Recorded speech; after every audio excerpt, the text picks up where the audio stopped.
I realized everyone has a monger, but there are people out there that have, and I'm one of these people, that just has a brutal monger who just is unrelenting in her constant shame and belittling. And I realized that those people who have that monger tend to overperform to shut her up. And so they push and push and push, and they get engaged in people pleasing and perfectionism, all to kind of quelch that voice inside of them that is just screaming at them all the time. This is Rebel Therapist, a podcast for entrepreneurs who are trained as therapists and who want to level up their businesses, make a bigger impact, feel fulfilled, and be very well paid. I'm your host, Annie Schusler. I deal with a lot of anxiety. Some people don't know that because I usually appear calm and I sound calm and I tend to get a lot done. The thing about my anxiety is that I cope with it by getting things done. But my anxiety isn't only useful, it's also kind of nasty. I have an inner critic that speaks up whenever I'm anxious, and I don't like that part. It really hurts. Still, me and my anxiety are such old friends, and we have gotten so much done together, and my productivity is fueled by my anxiety, or at least that's what I tell myself. So how am I going to give that up? Who would I be without my anxiety? Would I actually get anything done? The work of Nancy Jane Smith has really helped me step out of this binary way of thinking about my anxiety and my productivity. When I recorded this interview with her, I had just finished her book, The Happier Approach. And I can report that it's been a couple months now, and I'm still using her concepts all the time. And they're helping. In fact, the pandemic classification and shelter in place happened after we recorded this. So, anxiety much? Yes. And I am really glad to have read this book. I appreciate how she shares her own journey with anxiety in this interview. You're going to hear a lot about how she developed her unique message about high-functioning anxiety and how she's building her company around that unique message. So let's get to our interview with Nancy Jane Smith, author of The Happier Approach, host of the Live Happier podcast, coach, counselor, and speaker. Welcome, Nancy. I'm so excited to talk to you. Thanks. I'm so excited to be here. So you are an expert in high-functioning anxiety. And so first of all, do you deal with high-functioning anxiety? Oh, yes. Yes. That is one reason.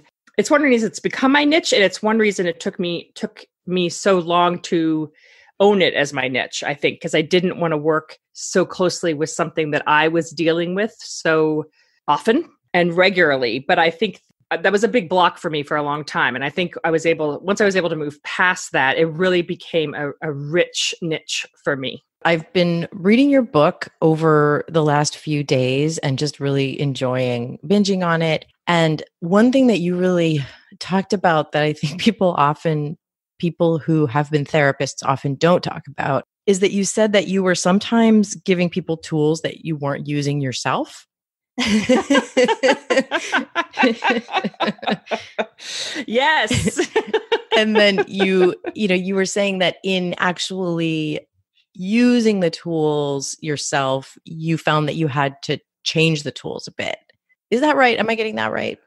Yeah, because I was doing all the things that I had been taught that I was supposed to do and I was supposed to teach. And that is, accept yourself no matter what. And I work a lot with inner critic work, and I was, really wanting my clients to own their mongers and be kind to themselves and get quiet. And I wasn't doing any of those things. And it wasn't until I really realized, wow, I have the belief that I need this inner critic, and I call the inner critic the monger. And I really believed I needed the monger. And so I was living this incongruent life because what I was preaching to clients and wasn't working with clients either, like that was the real thing. I kept preaching it to clients and it wasn't working. And I knew it wasn't working for me.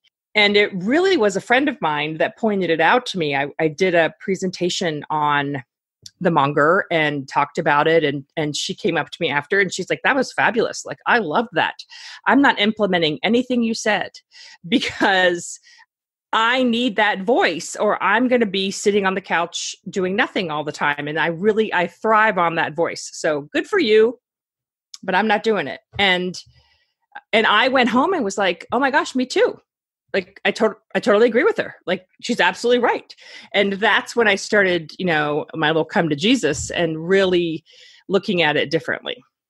I mean, one thing that I loved in your book, and that I'm definitely, I know I admitted it's only been 3 days, but I'm totally on board with, is developing my inner biggest fan.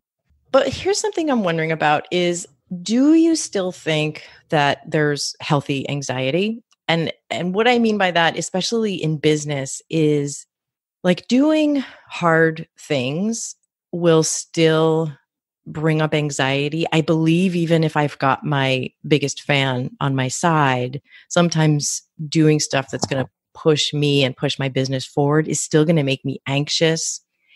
And I work with a lot of folks who, as their business coach, who feel like if they're not feeling it, then it's not the right thing to be doing.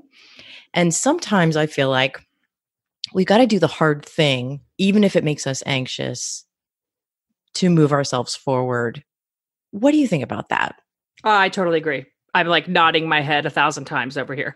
Yeah. And for a long time, that's what kept me stuck in figuring this stuff out, because in a lot of the work that's out there about the inner critic and the monger, it is the opposite of that. Is I should love myself no matter what.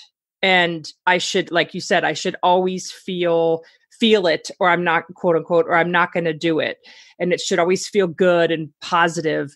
And I knew that wasn't true, but I couldn't figure out a way to do it, to push myself to do the things that were uncomfortable and to do the hard things without being mean to myself about it. Mm-hmm. Okay. So a healthier anxiety is an anxiety without the self-meanness. Yes. Mm-hmm. Mm-hmm. So I had a client recently who said to me, she sees clients regularly and in her profession, and every time before she sees a client, she gets anxious. And when she first came to see me, she wanted that to go away. Like that was one of the things she wanted to go away. And recently she said to me, you know what, I just figured out, I'm just always going to feel that way. And when I can welcome that and say, hey, this is what happens. Before a client comes, you get anxious. Understandably, you don't know the client. You don't know what they want. It puts you on edge. So yeah, this is going to happen. What do I need to do to move through this and hold this space until the client gets here so I don't flip out? Mm-hmm. I love that. What we tend to do is to shame ourselves about it, and it spins off even more.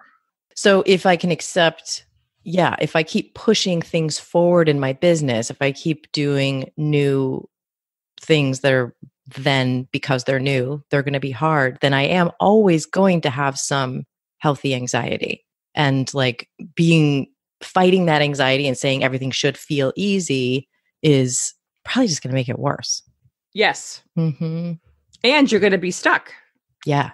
Because you need, that's what, I mean, I always say the voice of the biggest fan, who is the counter to the monger, is just the voice of kindness and wisdom, meaning she's going to lovingly push you and hold your feet to the fire, but with kindness. She's not, if you have a writing deadline that you have to hit, or, you want to get a blog post out, your monger is going to be like, you're a loser. You're never going to get this done. And then I have another character who I call the BFF, and that character is the voice of false self-compassion. So she's going to say, let's go downstairs and watch TV. We need a break. This has been hard.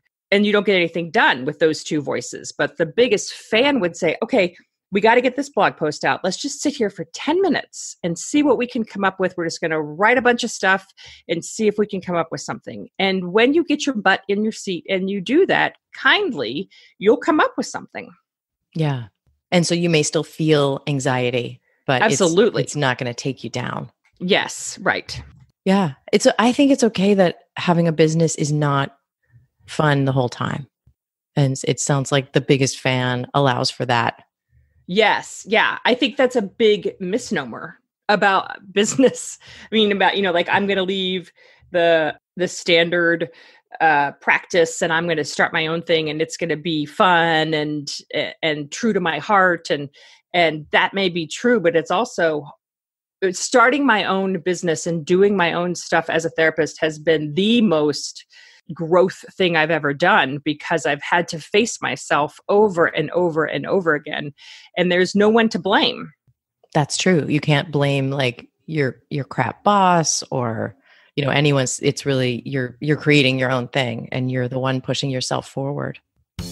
Let's take a quick break and hear from our sponsor, me. If you want to create an online program beyond the therapy room so you can work in different ways, make a bigger impact, and use different parts of yourself, I made something for you. When I talk to those of you who want to create your online program, you really don't know where to start. You have great ideas, you've got the experience to do it, and you're in a position to create something truly important and excellent. But you are wasting a lot of time trying to figure it out. I created this 5-week experience for you. It's just you and a very small group of your smart and warm-hearted peers and me. Over 5 weeks, you've got small group calls, assignments, one-on-one coaching with me, and it's all focused on helping you to create your pilot program and get it to the people who need it. As I'm recording this, it's not too late to apply. Go to rebeltherapist.me/create and learn all about the program and apply. Again, you're going to go to rebeltherapist.me/create. Let's get back to Nancy Jane Smith. How have you been getting the word out about your take on high functioning anxiety? And how have you become this kind of known go-to person? So I've been working in private practice since 2007, and I've always done something in the world of anxiety and happiness, but it was always like loose. Like I was always afraid. I think my own anxiety kept me from committing to anything. Because what if I get it wrong? What if no one agrees with me? What if I get bored? All those insecurities kept coming up. And when my dad died 3 years ago, it was one of those bring you to your knees moments and kind of readjust everything in your life. And I knew he had a very loud monger, and spending time with him towards the end of his life, I really got to see how loud that was and could recognize it in myself. And, I had that conversation with a friend of mine that I alluded to before and was very much like, I need to do something about this. Like, this is out of control, this monger thing. And I could see it in all my clients. And so I took the year to write the book, The Happier Approach, which was a lovely way of kind of dealing with my own grief. I reduced my client load and really concentrated on researching that and coming up with a methodology. And as I was released the book out into the world, and as I was talking about it, I realized everyone has a monger, but there are people out there that have, and I'm one of these people, that just has a brutal monger who just is unrelenting in her constant shame and belittling. And I realized that those people who have that monger tend to overperform to shut her up. And so they push and push and push, and they get engaged in people pleasing and perfectionism, all to kind of quelch that voice inside of them that is just screaming at them all the time. And realizing I'd done some research and found this term high functioning anxiety. And I was like, oh my gosh, that is totally who I am. That's what I'm dealing with. And those are the clients that I'm working with. And so it all just kind of came together. And then when I started just using the term, people were like, oh my gosh, that's totally me. Oh my gosh. Like I was amazed at how many people resonated with it. And, I have to say, like, as a therapist, I was like, this is bad. This isn't a DSM diagnosis. This is, I'm hijacking a term that everyone has anxiety. Like I had all those monger messages around it. But the more I've been working in it, the more I have seen how many people resonate with the term that wouldn't resonate with anxiety, but they do resonate with high functioning anxiety, and they are reaching out to me for help. And I think that's where I'm like, okay, this isn't the traditional sense of the word, but it's hitting people in a way that it wasn't. And it's worth it. Excellent. Okay. So writing the book and then releasing the book actually helped you figure out that this was the more particular niche where you were needed. Yeah. Yes. Because the book was, like after I wrote the book, I was like, well, I'm going to be talking about inner critic, and I'm going to be talking about, mongers and shame. But no one wanted to talk about that. That wasn't the niche, and so then it became and then what actually happened is I read Sarah Wilson's book, First We Make the Beast Beautiful, which is an amazing book if you haven't read it, on anxiety. And she has a very severe form of anxiety, and she writes the book very raw from the perspective of someone who has anxiety. And in reading that book was the first time I really identified with anxiety, not in the way that's described in the DSM and that I learned in graduate school, but really with how it shows up in these little insidious ways all day long. And that's when I was like, oh, there's something here to this anxiety. And it really it's linked to this monger thing. And then I was off to the races. Yeah. And I mean, one thing I love about your book is you give so many examples. You walk people through just like dozens of examples of like, here's exactly how it shows up in these very everyday situations. And here's exactly what the monger says and what the BFF says and how to handle it differently. Thank you. Yeah. Yeah. I think a lot of times that doesn't happen in books, that a lot of times we get a really beautiful but vague sense of a solution. And here it was like just really laid out. Because that was my intention with writing the book, because I didn't want to write a book, for the longest time, because you're like, I'm just contributing to the noise. I have nothing new to say. It's all been said before. And when I wrote the book, I was like, I want this to be that I want to answer that question, but how? But how do I be kind to myself? But how do I acknowledge my feelings? And really, really dive into that piece, because a lot of my clients, and I knew this before the high functioning anxiety, a lot of my clients have a very high, BS threshold, that they've like gone to therapy, they've done the stuff, they're kind of burnt out on it. It's not working, and they know you're supposed to love yourself no matter what and meditate, blah, blah, blah. But how? And that was what I wanted to answer. And you also have a podcast. And I'm wondering, do you find that your podcast has a lot of overlap with the folks who have read your book, or do you find it's like two separate audiences? I did 100 episodes of the podcast just on my own. A friend of mine called it my garage band podcast, because I would just like, whenever I got inspired, I'd do an episode. It was very loosey-goosey. I would go weeks without doing one, and then I'd do 5 in a row, and then I'd go weeks without doing one. And then when I hit the 100 episodes, I decided, okay, I really need to focus on this. I love podcasting, and let me get serious about this. And that's when I started talking more about the happier approach and having monthly themes and getting it professional, so to speak. And I would say once I did that, I gained a whole bunch of new people who were interested in reading the book.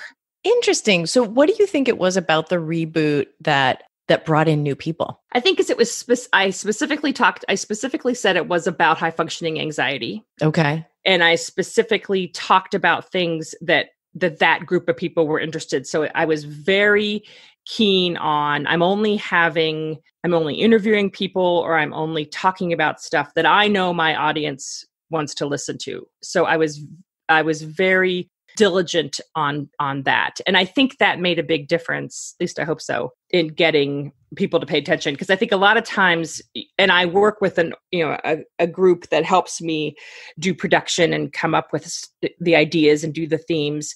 And, they kind of push me to be like, oh, you should have more people to interview, because they could share it with their audience, and it could grow. And I've been very militant about only having people on that are really going to be helping my particular listener, and not just in the focus of growing it. Yes. Oh my God, I can absolutely relate to that. I did a reboot of this podcast, and it changed names and everything.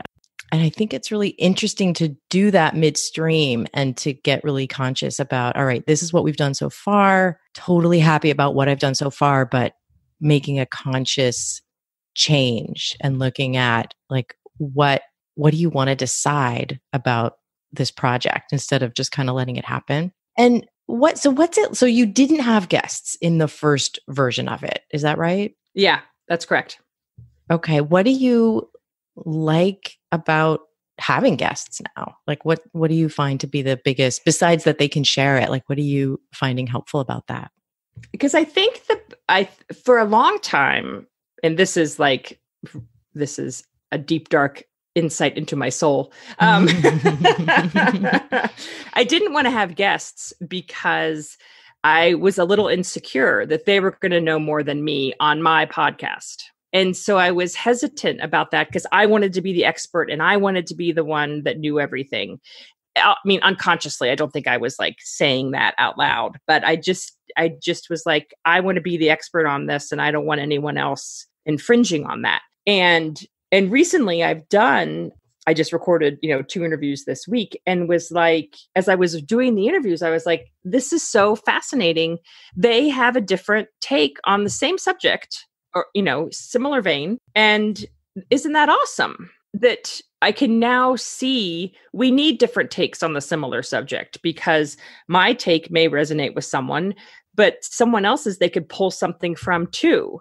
And that idea, I think I was hesitant to do guests because there are so many podcasts out there that just do guests and they haven't read the other person's book that they're interviewing. And it's just kind of a chance to market each other on a podcast. It isn't the true NPR-esque, let me get a good interview out of this. And I think that's what's missing in a lot of podcasts. And so once I realized I could do interviews like that, let me do my research, let me ask questions that I think my audience is going to want to hear type interviews, then it got to be more fun because I was kind of investigatively doing journalism on these topics that I'm interested in too. And I've hit my own wall on. So I think when I could get my anxiety tampered down around this subject, I could be open to hearing what other people had to say. And it wasn't hurting my ego anymore. Beautiful. Yeah. And you're like seeing how, all right, bringing another particular person into this conversation is going to illustrate this or expand this or give something more to the listener. Right. And that's the whole point. Yeah. It just took me a while to get there. So of all the ways that you have of getting your work out there, what do you think has been the most effective? I think the podcast. I would really say the podcast. I definitely think having the book has helped, like just have here's my body of work. Here's what here's the methodology that I'm talking about. But I think having the podcast just allows it to reach a different audience in a different way. And do people start working with you directly from having been podcast listeners? Yeah. Mm-hmm. That is just starting to happen in the past couple months. And people will email me and say, I've listened to your podcast. I've read your book now, and I identify with the high functioning anxiety. That's the number one thing I get. I listened to your podcast. I read your book. I never thought about high functioning anxiety, but after listening to you, I really resonate with that. Mm-hmm. That's cool. And are you facilitating that connection of people coming from the podcast to working with you in any particular ways? What do you mean? Like, are you're being your own sponsor? You're kind of clarifying to people as they're listening how they can work with you? Yeah. And that's a new thing too that came through the production group that I work with was, I had no calls to action. I never did any like leave a review or tell me what you think, or it was all very, again, back to that, like doing it in my garage because I wanted to do something fun. And now it is much more organized that I have a call to action in each podcast, that each episode that relates to whatever the episode is about, and, asking people to spread the word. And I'm much more intentional about the marketing than I was before. Excellent. Did you have to bust through any anxiety to do that? Not by the time I was ready to shift it, and did the reboot, I was like, I'm all in. Like, it took me a long time to get to that point, and that was a real messy process of I think it was almost all of last year that I kept saying, I'm going to reboot, I'm going to reboot, I'm going to reboot. And then it would just kind of sit there and I never did anything with it. And I think because at that point, I was still really trying to get my feet under this high functioning anxiety and claim it as mine. Even though I'd been using the term since 2018, it wasn't until that in my head, it became my term at the end of last year. So what are you really excited about in the rest of 2020? Well, that's an interesting question, because I have to say what I'm most excited about, really going, putting all the chips in on this high functioning anxiety. And I would love to do more training around it in corporations and nonprofits, and be talking to people that are dealing with this on a larger scale, and as well as working individually with clients. But I'm noticing that I have a lot of anxiety around doing that. Like, I am struggling right now with the focus and the settling myself enough to dive deep into a subject, rather than my temptation, because it's what I've done my whole career so far, is to just dance around the periphery. I can hear my mentor saying, you're just dancing around the psychological landscape instead of going deep with the client. And that's what I'm doing in my business, in my day to day. I notice I dance around it. And there's some block right now about going deeper. And the block isn't that I don't want to do it or it's not feeling right. The block is me just settling myself enough to ground into it. Okay. So like, your biggest fan would really support you in going deeper into this topic. Yeah. Ooh, that's fascinating. When you think about a productive day for yourself or a productive week for yourself, what do you notice? What really works for you to stay productive but not be totally run ragged? Yeah, that's something else I'm trying to get better about.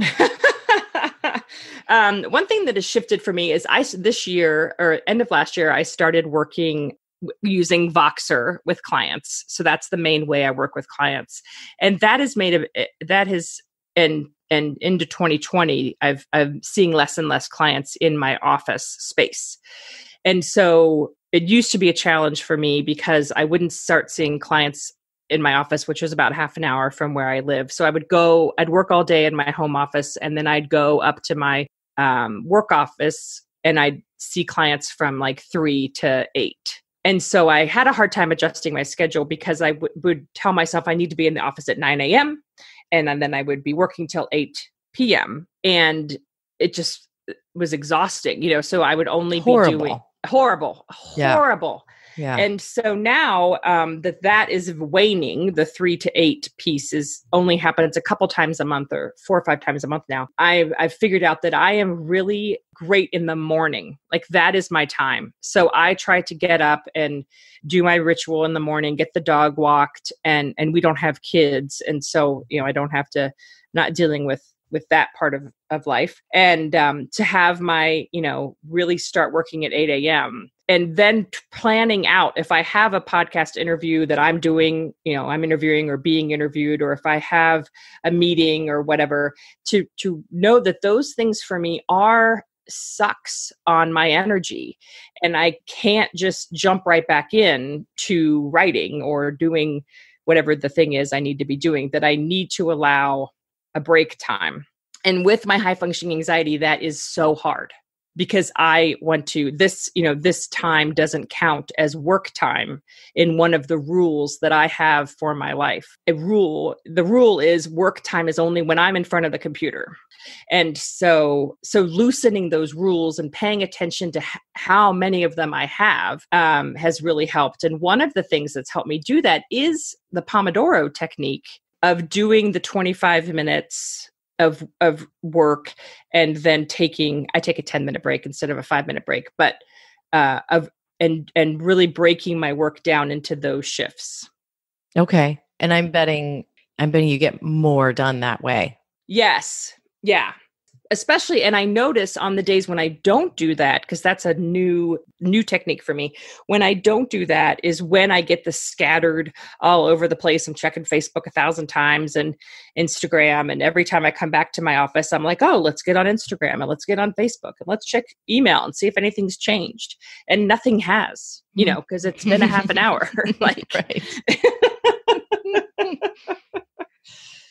So the 25 minutes allows you to kind of feel that urge, but not give into it during that time. Right. Yes, exactly. And yeah. Beautiful. So then are you allowing yourself to work less? I'm working on it because I finally am at a place, and that's something that's been in my mindset too. I think for so long I was just hustle, chasing something, and I couldn't even tell you what it was. And now I feel like I'm trying to be much more mindful about what are we chasing? When I notice that energy happening, it's what are we chasing? And it's like, you have it. Let's look at what we have here. And, I have a business that I love. I have clients that I love. I'm getting new clients. It isn't easy. And I still have lots of questions and doubts. But for the most part, it's like, I'm really lucky to get to do this work. And I'm so glad that everything shifted for me when I was finally able to say, I don't have all the answers, because for so long I thought I had to. And to be able to say, and I'm going to be dealing with this high functioning anxiety for the rest of my life. And so are my clients. So let me be a mentor to them and a guide on how to navigate this versus here, let me tell you what to do, because I've done it successfully. But to say, this is the stuff I think works. And other people have other stuff that works for them. So go try their stuff out too and see if that works for you. And let's bring it back and talk about it. And I started seeing my gifts, not so much as I had it figured out, but my gifts were that I could listen and be empathetic to people. And I could mirror kindness for them so they could see what that looked like, because that's the biggest problem with the biggest fan is when you say to someone, be kind to yourself, they're like, well, what does that mean? Yeah. I won't do anything that I'm proud of if I nice to myself. Yeah. And so I realized my gifts were different than I thought they were.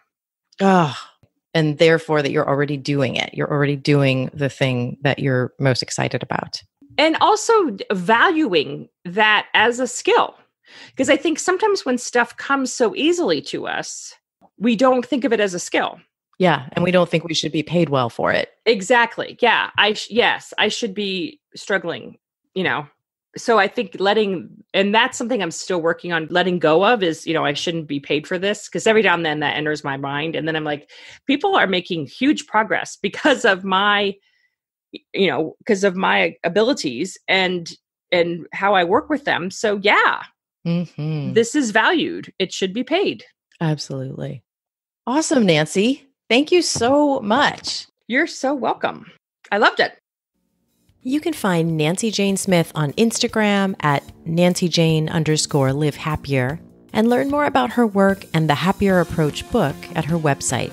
Find out more in the show notes. I want to thank Cosmo Palms for editing this podcast and Brianne Rising for taking care of our guests. And thank you so much for listening. Your 5-star rating would make a huge difference in helping other rebellious therapists and healers find us.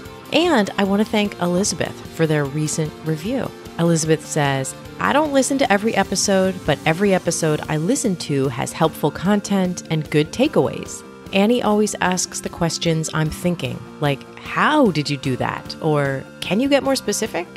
I love Annie's mindset and mission too. Your success is inevitable. Audio quality and editing are also excellent. Keep up the good work, Annie. Thank you so much, Elizabeth. I will absolutely keep this up and keep it getting better and better. All right, I will see you next week. Okay, sorry. I'm going to slow down for a second. I'm going to do your little body wiggle thing for a second to just get grounded.